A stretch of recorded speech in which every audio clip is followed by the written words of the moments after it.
you've been on this side of the battle a few times now with Cal Poly. Are there any emotions or memories that bubble up when you play against the Cats? Well, anytime you look across the field and you see the uniform that you once wore, you know, there's that allegiance, there's those memories that come flooding back to the days that you were in that uniform. So yes, it does bring up a lot of memories.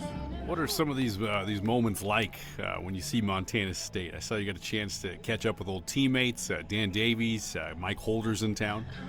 Well, again, Holds and I were talking last night about the number of Montana kids that were on our team that were in the starting lineup. I think 8 of our offensive starters, and I think about 7 or 8 defensive players, and all 5 of the coaches on the staff, Sonny Holland, Cliff Heisel, Sonny Lubick, Don Christensen, Howie Ross, they were all Montana guys, and so they recruited the state heavy. And so, you know, we took a lot of pride in that.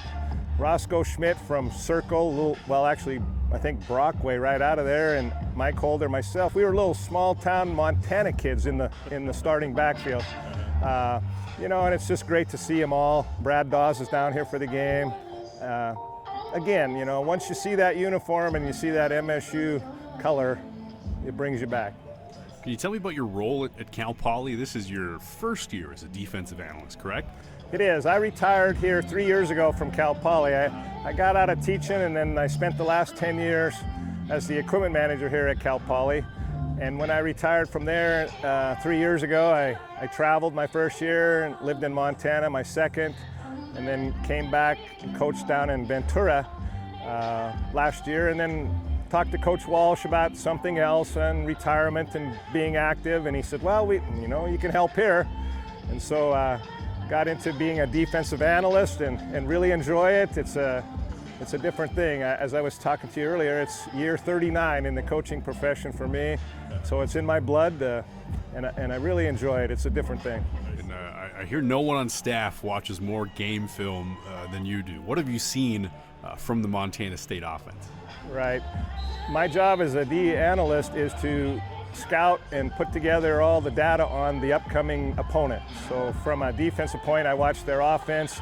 I've seen every game, watched every clip, entered all the data, you know, break them down, analyze them for the coordinator so they can put the game plan together. And, you know, they're very, very multi-dimensional in terms of how they line up. Tackle overs, unbalances, wildcats, motion shifts, different personnel groupings. But at the same time, they have just maybe a half a dozen run plays and a few passing concepts that work for them. And so I don't want to say this is but our defensive guys' eyes have to be right. They have to recognize what's going on and then play what they see. But recognizing all that at the snap of the ball, you know, takes discipline. And so they've been working hard at it. They have a good array of running backs. They're extremely well coached and a good team. Why not? Because they're rated number 5 or 6 in the nation. Understandable. So you touched on your coaching career a little bit, 39 years, but I know that's just scratching the surface. Can you walk us through your teaching and coaching career after Montana State and what led you to San Luis? Well, I got out of college and began my high school career. First job ever was in Malta, believe it or not. Then I spent a year as a GA coaching the tight ends for Coach Lubick in his first year as head coach. And then from then on, I coached a couple years in Wyoming and Montana. And when I turned 30, I wanted to kind of get into college coaching, and I researched some places, wrote some letters, and the guys here at Cal Poly responded with an opening.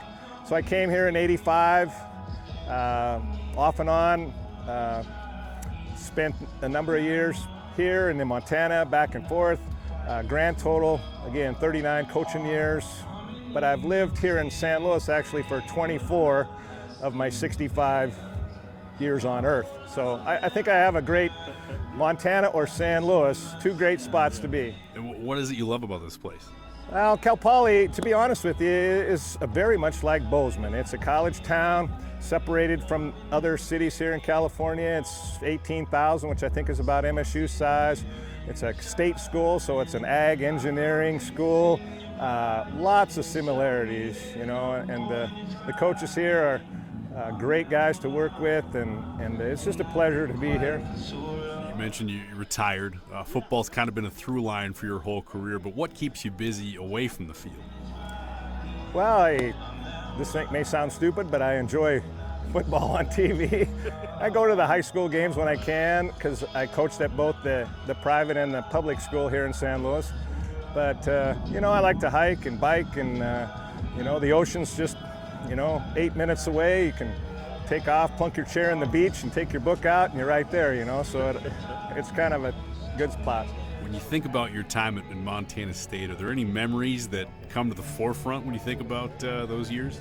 Well, we were very much a run-oriented team back then, simple. We played great defense. Our defenses were great. I think the very first memory as a young freshman was we won the Big Sky that year, and that's when they were building Reno H Stadium, which I think still has one section that's still up in there. But that year we played our games down at Bozeman High. And teams like Boise State or Idaho in the fancy stadiums would come down, and we won the Big Sky. We had the best defense in the league, and just played great there. And that was a fun experience as a freshman to kind of be part of that. And then the next 3 years we finished second to Boise State, who we were always seemed to be in great games with. But again, just the traditional football that we played back then was a big thing to be a part of. Run, pound them, great defense. Montana State, as Coach Holland used to say, any team that played us back then was going to come out bloody because we were going to put it to them physically on both sides of the ball. And when you're a football player, you love to be in those kind of environments where it's, a physical, traditional game.